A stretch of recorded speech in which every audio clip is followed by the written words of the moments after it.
ஓம் நமோ நாராயணாய நமக. ஈஸ்வரோ விக்ரமீ தன்வி மேதாவி விக்ரமக்ரமக அனுத்தமோ துராதர்ஷ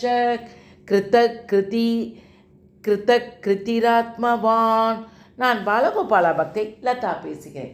அனைவரும் சப்ஸ்கிரைப் பண்ணுமாறு வேண்டிக் கொள்கிறேன், கிருஷ்ணனுடைய அருளை பெறுவதற்கு. நான் போன தடவை அது 9வது ஸ்டான்ஸான்னு சொல்லிட்டோமா, சாரி. மதுசூதனத்தோடு தான் 8வது ஸ்டான்ஸா முடியுது. இப்போ தான் நம்ம 9வது ஸ்டான்ஸா ஆரம்பிக்க போகிறோம். ஈஸ்வராய நமக. ஈஸ்வரக அதாவது இதனுடைய மீனிங் என்னன்னு பார்த்தோன்னா ஆள்பவர். இந்த இந்த இந்த நாமத்தினுடைய 75வது திருநாமத்தினுடைய பொருளையும் நம் எம்பெருமானுடைய பெருமைகளையும் பற்றி காண்போமா? வாருங்கள், கடைசி வரை கேளுங்கள். அது என்னன்னு பார்த்தீங்கன்னா, ஸ்ரீ சாரங்கபாணி சுவாமி கோயிலுக்கு நாதமுனிகள்லாம் வந்திருந்தாங்களாம். அப்போது பெருமாளுடைய சந்நிதியில் ஒரு பக்தர் ஆறாவமுதே என்று தொடங்கி தேனினும் இனிது போல 10 பாடல்களை பாடினார்களாம். அதனால் நாதமுனிகள் அதில் ரொம்ப பரவசம் அடைந்தாராம். அவர் ஓதி முடித்தவுடன், ஓதினா என்ன, பாடி முடித்தவுடன் அவர் அருகில் சென்ற நாதமுனிகள் 1000 பாடல்களுள் இவை 10 என்று பாடினீர்களே, மீதி உள்ள 999 பாசுரங்களை நீங்கள் ஓத முடியுமா, பாட முடியுமா? அவற்றை கேட்க மிகவும் ஆவலாக இருக்கிறது என்று சொன்னாராம் நாதமுனி. அதனால் எனக்கு இந்த 10 பாடல்கள் மட்டுமே தெரியும் ஐயா. அவை எங்கள் ஊர் பெருமாளை குறித்து இயற்றப்பட்டவை. மீதி உள்ள பாடல்கள் வேண்டுமென்றால் நீங்கள் இவற்றை இயற்றி நம்மாழ்வார்கள் ஊரான ஆழ்வார் திருநகரில் விசாரித்து பாருங்கள் என்றாராம் அந்த பக்தர். அந்த பக்தர் சொன்னோன்னே தன் ஊரான காட்டுமன்னார் கோவிலுக்கு திரும்ப வந்த நாதமுனி என்ன செஞ்சார்னா, தம் தந்தையான ஈஸ்வர் பட்டரிடம் நடந்தவற்றையெல்லாம் சொன்னாராம் நாதமுனி. ஈஸ்வர் பட்டர் நம்மாழ்வார் மட்டுமல்ல, மொத்தம் 12 ஆழ்வார்களும் உள்ளர்கள். அவர்கள் எழுதிய பாடல்கள் அனைத்துமே மிகவும் இனியவை, பக்தியும் ஞானத்தையும் வளர்ப்பவை. அதனால் நீ அனைத்து ஆழ்வார்களின் பாசுரங்களை மீட்டெடுக்க வேண்டும் என்றாராம். உடனே ஆனால் ஆழ்வார்களுக்கு ஒவ்வொருவரும் வாழ்ந்த காலம் வேறு. ஒவ்வொரு காலம், அதாவது அந்த காலத்தில் 300ஆம் நூற்றாண்டு 200ஆம் நூற்றாண்டு இப்படியெல்லாம் வாழ்ந்தாங்க. ஊரும் வேலும். இதை எப்படி நம்ம மீட்டு எடுத்து இதை தொகுக்க முடியும்? அப்படி இதென்ன எளிதான காரியமா என்றாராம் நாதமுனி. அதான் நம்மாழ்வார்கள் பாடிய 4000 திவ்ய பிரபந்தம். யோசிச்சு பாருங்கள், 4000 திவ்ய பிரபந்தம். அதனால் ஈஸ்வர் பட்டர் திருமாலுக்கு ஈஸ்வரன் என்று பெயர். ஈஸ்வரன் என்றால் இவ்வுலகில் வாழும் உயிர்கள் மட்டுமின்றி வைகுந்த லோகத்தில் உள்ள முக்தியடைந்த முக்தாத்மாவுக்கு மீது உள்ள முழுமையான ஆளுமையை செலுத்த வல்லவன் என்று பொருளாம். பார்த்துக்கங்க, வைகுந்தத்தில் உள்ள அனைத்து தேவர்களுக்கும் அனைத்து இடங்களிலும் அனைவரிடமும் ஆளுமை செலுத்த வல்ல ஈஸ்வரனான அமுதமான உன் மூலமாக ஆழ்வார் அருளிய வேதங்கள் எல்லாம் இங்கே நம்ம அந்த உலகுக்கு கிடைக்க வேண்டும் என்று முடிவெடுத்து விட்டானாம். முயற்சிகளை அவன் செய்வான், நீ அவன் கையில் ஒரு கருவிதான். அதாவது அவர் சொல்கிறாரு, இது ரொம்ப கஷ்டம். இதை நம்ம இவங்களெல்லாம் ஒவ்வொரு காலத்தில் பிறந்திருப்பாங்க, ஒவ்வொரு ஊரில் பிறந்திருப்பாங்க.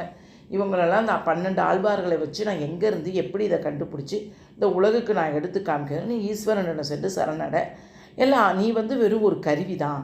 அவர் உன்னை பார்த்துக்குவார், நீ அவர் மேலே நம்பிக்கை மட்டும் வையே அப்படின்னு.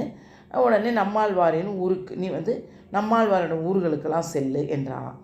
ஆழ்வார் திருநகரியை அடைந்த நாதமுனி, ஏன்னா நம்மாழ்வாரின் பாசுரங்கள் அங்கு உள்ளோருக்கு தெரியுமா என விசாரித்தாராம்.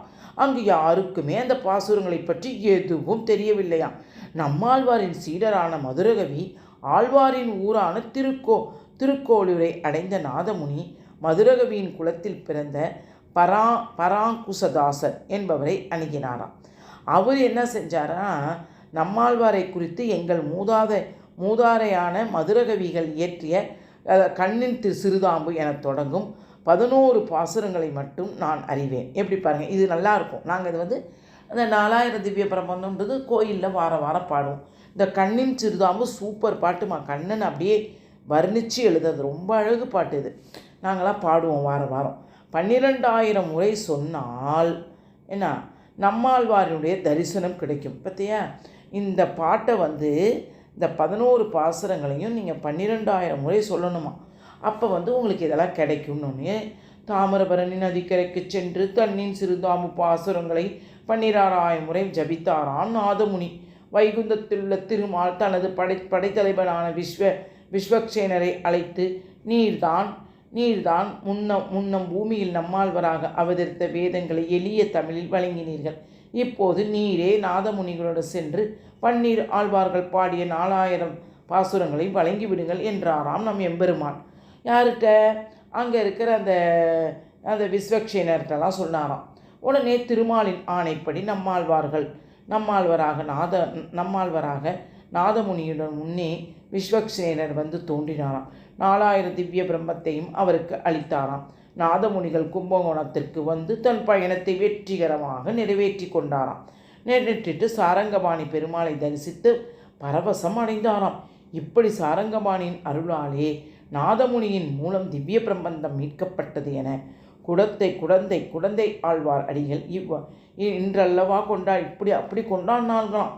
இது பாரு, யாருமே மீட்க முடியாத இந்த 4,000 திவ்ய பிரம்மத்தை அந்த கண்ணின் சிறுதாம்பை 12,000 முறை நம்மளால் ஒரு 5 முறை ஒரு கந்த சஷ்டியே பாரு 6 முறை ஓதிய ஜெபித்து உகந்தளி மலத்துன்ட்டு ஒரு வரி இருக்குது. அதை நம்ம 6 முறையே வாசிக்க முடியல. ஆனால் இவர் 12,000 முறை சொல்லி அதை பார்த்துக்கங்க. அதான் ஒரு வெறித்தனம். அந்த வெறித்தனம் இருக்கணும். ஒன்று அடையணும்னா நமக்கு அந்த ஒரு வெறித்தனம் இருக்கணும். அது என்ன அப்போ செஞ்சு தான் பார்ப்போமே, நமக்கு கிடைக்குதோ இல்லையோ செஞ்சு பார்ப்போம் அப்படின்னு நினைக்கணும். அதனால் பாருங்கள், அதனால் எம்பெருமானை இந்த விஸ்வேஸ்வரை கொடுத்து 4,000 திவ்ய பிரம்மத்தை கொடுத்து எவ்வளோ அழகான ஒரு இது பாருங்கள். அதனால தான் இவர் மீட்டு கொடுத்தோன்னே எல்லோரும் சந்தோஷம். உன்னை ஈஸ்வர் பட்டர் சொன்னது போல் லீலா விபூதியானது இவ்வுலகம். ரொம்ப சந்தோஷமாக அடைஞ்சிச்சு இந்த உலகமே. நித்திய விபூதியான அவ்வுலகம் அனைத்திலும் வாழும் உயிரிங்கள் மேல் ஆளுமை செலுத்தி வல்லவனாக திருமால் விளங்குவதால் ஈஸ்வரக என்று அழைக்கப்படுகின்றன. அந்த ஆளுமையோடு விஸ்வேக்ஷனராய அவர் நாதமுனியிடம் அனுப்பியதால்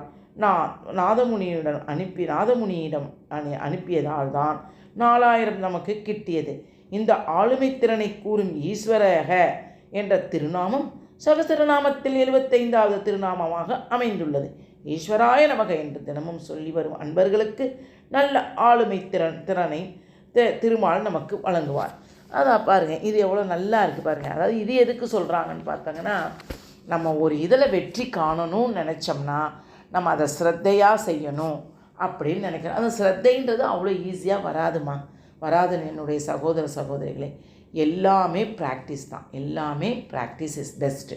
ட்ரைனிங்ன்றது ஒரு இம்பார்ட்டன்ட். ஓகேவா?